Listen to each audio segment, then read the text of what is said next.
as follows. Number 1, first bid, Dennis Sims. Number 2, last year's winner, Tina's Song, ridden like by B. Corbett, trained in line.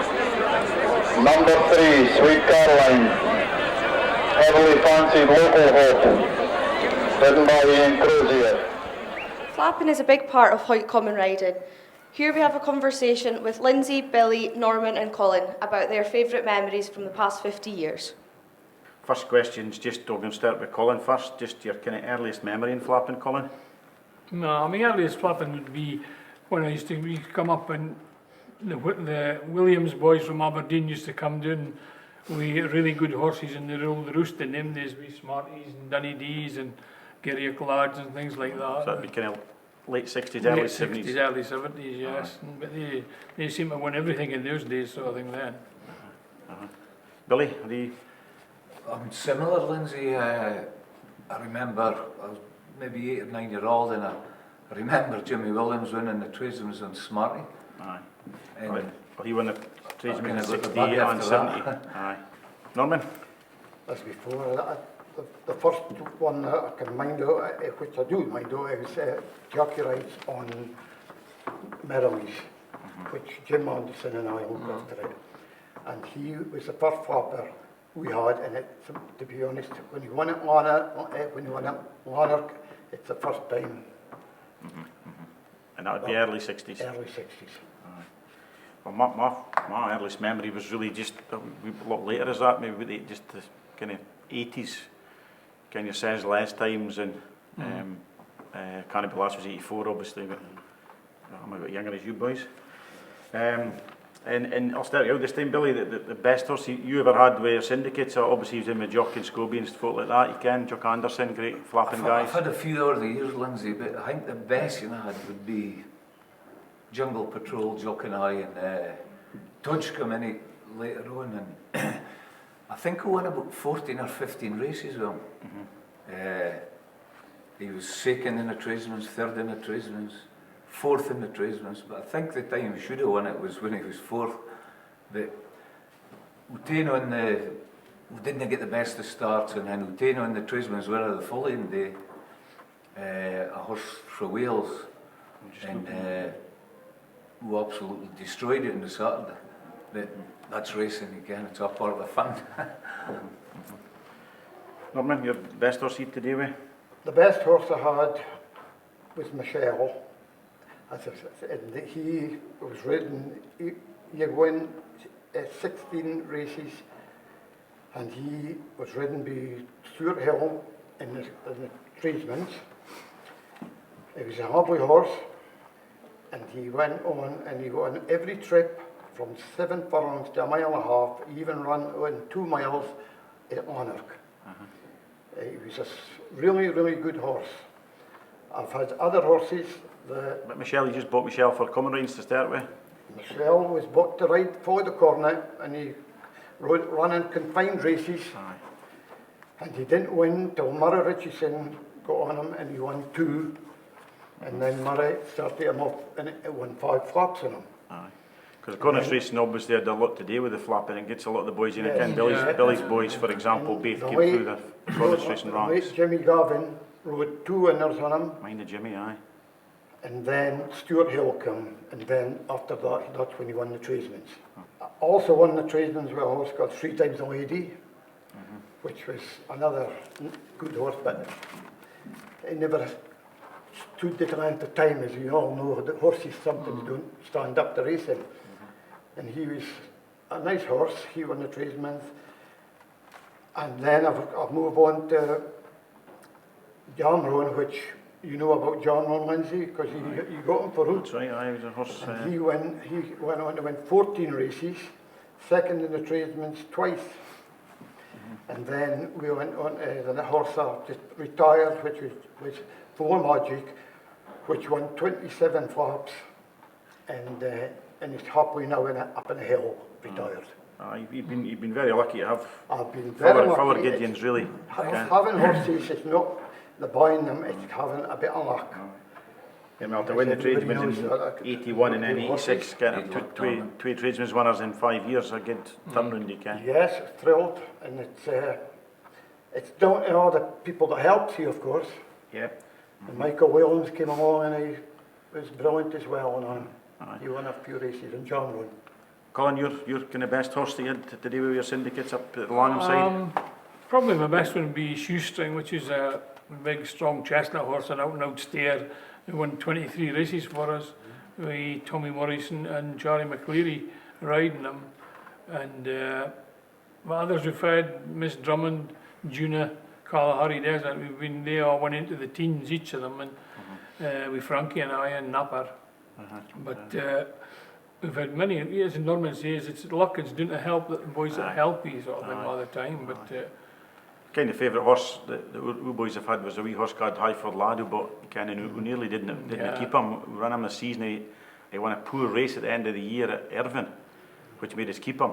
And then he went on to win 7 the following season, over a mile and a half. He was a hardy wee devil. yeah, Had to go for the front, and jockeys like Andrew Fairley was really made for him. Kind of could sit and drive and ride for a full mile. He was a decent horse and I can. Yeah, and talking about Andrew Fairley, just kind of going on to thoughts on jockeys. I mean, we've had loads of great jockeys come for the Toon and Langham in the Borders for the flapping circuit. So we'll start again with you, Billy. Just your kind of your best jockeys. Might be a little bit biased because you've 2 sons that have made grand flapping jockeys and are still riding today. I think Dyron has to get a big mention, doesn't he? Dyron Williams, yes. He was. But I remember a lad coming over from Ireland. He was only here maybe 2 or 3 meetings, like a guy called Fran Ferris. I thought he was tremendous. But as I say, only a couple of seasons here, maybe 1 season here. But I just watching him, he was like different class, like again. But Tyrone, I would say, is the best one I've seen up there. He can for consistency. It was week in, week out. He rode 2, 3 winners. He can, but. Oh, there's been a lot of good jockeys over the years. Like styles has changed. It's been tremendous for helping lads. It's now under the rules with success. I mean, your both laddies started flapping, went under those and came back flapping again, and a few folk had Bruce Gibson done the same. loads of them. But I think it is in the world of good to be flapping first, like can. But we seem to get knocked for it. But It certainly helps them. Norman, your kind of favourite jockey, you might have gone back a wee bit with, in time-wise, maybe at the 60s and 70s lads that change your style and change your people. I mean, Jed was a very consistent rider. There is no doubt. He rode Glasgow Armbrust twice in the tradesman's, which was a good horse. But I'll have to go along with Billy here. Tyrone was the best jockey that I've really seen. But Harry Lewis was equally as good. I agree with that. Harry Lewis for Wales, Andre Fairley, and there's a long list of them. I mean, I was faithful to Tommy Easton, which won me lots of races. Tommy was a cracking jockey, I used to Style use him a of lot. rider, quieter on a horse. Andre's more forceful. Tyrone has everything that he needed to be a jockey. And I reckon he was the best. Michael Williams, he kind of Michael won. rode a lot. Michael was up for us as well. I think if Michael had been probably slightly lighter, he might have went in the flat under Rose. I think he could have matched any of them at that time. He had a great way with horses, Michael. Colin, your jockey levels? Same as the boys, we Tyrone and Harry and Andrew, and in later years Greg Fairley, obviously Ken. But well, years back with Tommy Morrison, he was an older style jockey, old-fashioned, as he would say maybe, but he was a really good flapping jockey, especially at Langham, on the older track, on the tighter bend. He could ride that bend well there. Definitely. Before it went round the castle, but as you say, there's loads of boys out there that can beat One my favourites was Stuart Connett. Stuart was a cracking rider. He's that nice, and he rode a lot for us when I was in with Derek Douglas and Keith Thompson in my early days with horses. And Ken Stuart was quite similar to Tommy. He was quiet on them a little bit, but he could certainly get the best of them. 6 winners from me and a horse called Gungadin, which was another good horse. Yeah, Stuart did. I mean, he could go through them again. He can young Scobie Ian, he can Feather Scobie could ride them. The Haggin boys, Stuart, Ian, followed in Jed's footsteps, both won the tradesman's. Again, it's a great feat to have 3 for the same family, one in the big race, you can. And Grant, obviously, Sean after that, you can. Sean won a Sean was a tidy rider. And we could maybe talk about some of the boys that went on under Rose and done some training, or Keith Douglas, Colin, can maybe worked on the stalls a lot. You've seen a lot of them coming through. Yeah, well, Scobie especially, isn't he, again, and the Willens boys and all, they've all got doing well in the rules, like, aren't they, really training and that, and they're, it's just a great learning curve for them at flopping circuit. Definitely. And it is, it's good for them. I think also it's great that you can get as many successful laddies and lassies, because I mean, a lot of good lassie jockeys stay with Diana Carter, Shirley Teasdale, Latterly, you can, they can get on and day stuff, you can, and match the best in the country when you look at like Sir Keith Douglas and Ian Jardine. A good girl came from Ireland last 2 years ago, year ago. Akira Manuel, she's the first lady to win the tradesman's. She rode my horse, she was second on Polar Magic. Just getting back to some of the horses and just generally you can let them win the tradesman's more than Yins, you can, who could go back to, you can Warlass, you can Mr. Cole, Big Mark, Cost of Fortune, can win it twice is someone else. I think Warlass could have won it thrice, but it was off, if I remember. I think it did win 3, didn't it? It did win 3, sorry, it could have won 4. It won 3 and they won off in 97. That's a fair achievement, not winning 4, 3 in the bumps. So the horses have came through the lot. Just a wee chat on the sort of the times are changing, kind of sponsorship, professionalism a wee bit coming in, maybe more, just your kind of thoughts, Billy, on that? Aye, flopping's changed because we're having to abide with, you can at one time we were having to show passports and all the rest of it, there's no ringers coming through, you can, and it's more organised, well I think it is. Like health and safety wise as well, and back protectors and you've got paramedics on site. That's right, and it's more safe now as it ever was, I think, you can. Yes, we're running around better tracks now. Well, that's true, normally. Kind of. And the changes in my time was when you try to get a horse fit, you looked about for a gallop.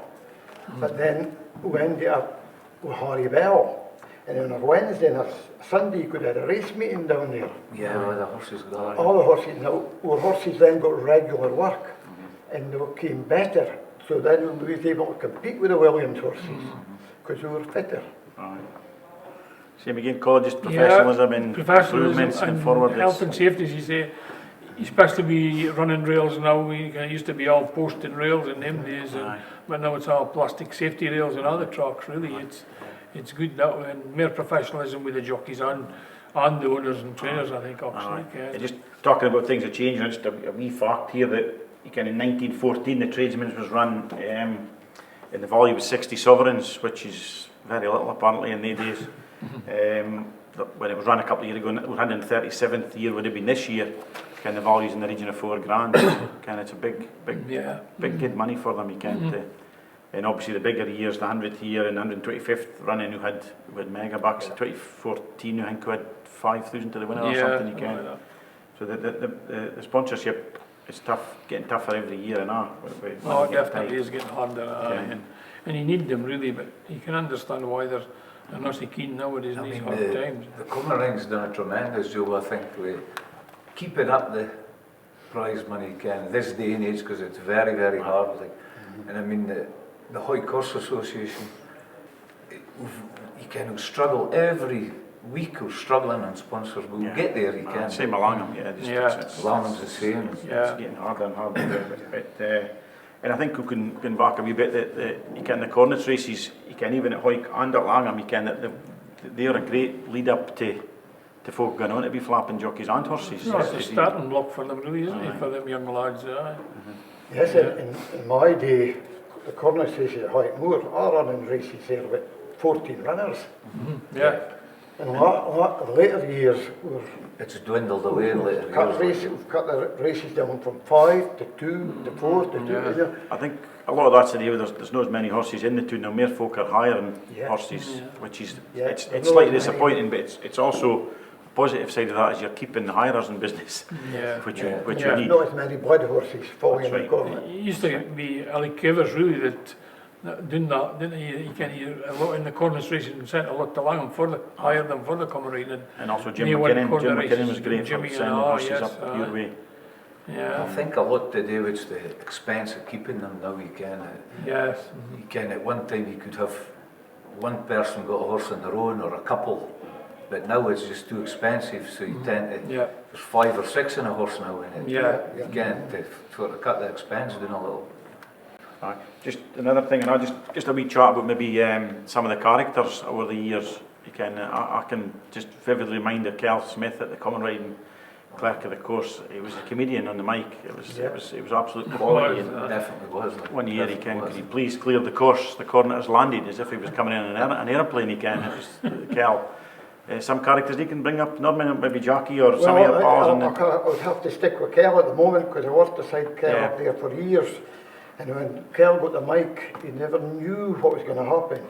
And I mind once this little lass came up to the outside the wine-in room. I've lost my dog. And Kel says, you've lost your dog. And it's forgetting he's on the mic all the time and everybody's listening to him. And he says, what's the dog's name? She's Millie. And he says, what's your name? Sheila. So when he gets on the phone, on the loudspeaker, and they got the names all mixed up, and the wee lass says, why? No. She says, that's not the name of the horse, the dog. That is the name. That's my name. And this conversation went on for about 5 minutes, and everybody in the Highmoor heard this. It was hilarious. And the other time with Kel was, mind the boy Irvin like a drink when he was right there. Alfie. Alfie. He was another good job. It was a Saturday morning for the meeting, and somebody must have seen him having a drink. And Kel got just to this, so he come in to get weighed in. And so Kel says, we're no happy about you Alfie taking this drink. I put it right. I said, I haven't been drinking. He says, well, you'll no mind if you're running a straight line across. So we got to the door, and he said, I want you to run to that fence and run back straight. And of course, Alfie got away and we were all laughing. They're only winding me up, Alfie. But Kel, the crowd heard this. Lots of characters. He's a cheeky bit of boy. The Langham side and our characters, bookies and Elliot was a real curry, Elliot Worthy. Yeah, and he's been a bookie, he supported his club for many years and always sponsored something or other, Elliot. And he always had a share in a horse. I've been lucky enough winning tradesman's Elliot and ours, I think. He's a courier, Elliot. He's a big miss. Yeah. And as you say, with Kel, I remember a story with Kel. Tommy Morris was riding a horse called the Busby for us. It was the year that it was cornet, and he was in the corner's chase. Of course, Kel was rushing on trying to get the first race off, and there were only one jockey heading the way out. It was Tommy Morris, and he's shouting, and Tommy Morris had come to the scales. And Tommy came eventually late, and Kel was wild with this. He says, Tommy Morrison, you'll have to make your mind up if you want to be a cornet or a jockey. He says, well, you want to be riding. That was him.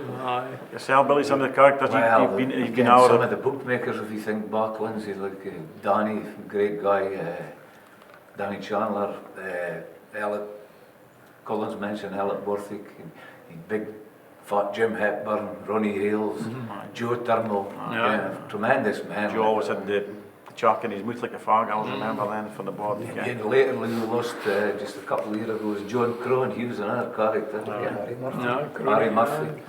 And we've still got Archie Scott. Archie still spoke to him recently, and he's coming next year in his late 70s. He's got to do another season. He could have 13, 14 bookies. They'll put them up there. I mind one bookie, and you could delete this if you want.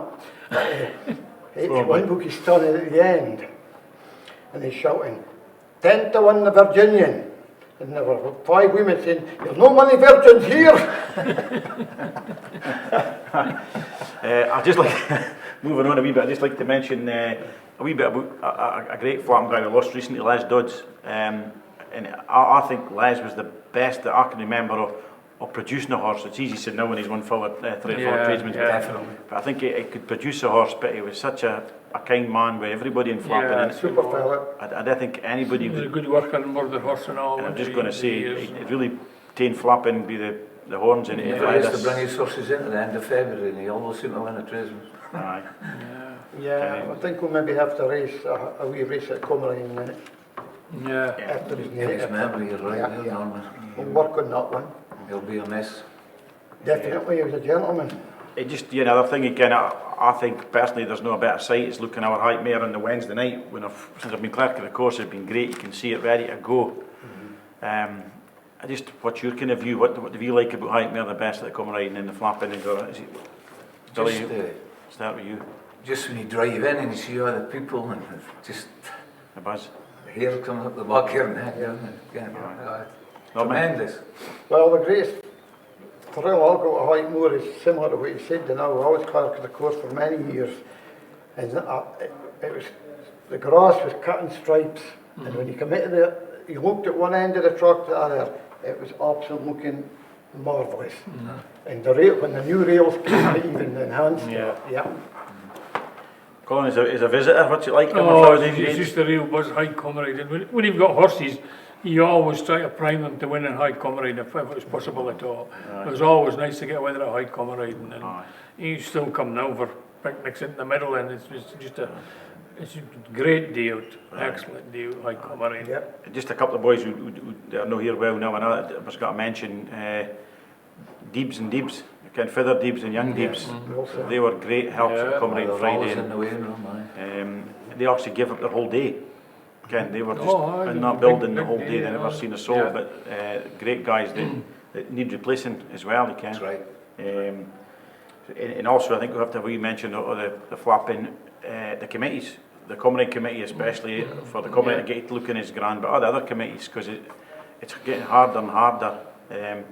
But hopefully it'll continue for another 50 at least. I hope so. I hope so.